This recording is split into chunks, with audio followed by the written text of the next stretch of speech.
আহা, টিফিন বক্সটা এখনো পুরো গরম। বক্সটা আসলে অনেক ভালো পড়েছে। সবগুলো বক্স আলাদা করি, দেখি কি আছে কপালে। ভাত, মুরগি, শুটকি, আলু আর বেগুনের তরকারি। শুটকি দিয়ে প্রথমে শুরু করি, বিসমিল্লাহ করি। এগুলো আমার কলিগের খাবার, ভালোই। ডালও এনেছে। মাংসটা নিয়ে ফেলি পুরোটা।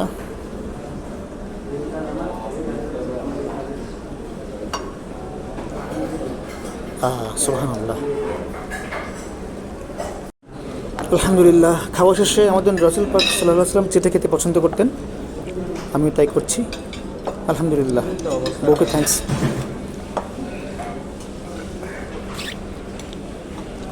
আলহামদুলিল্লাহ রাব্বিল আলামিন।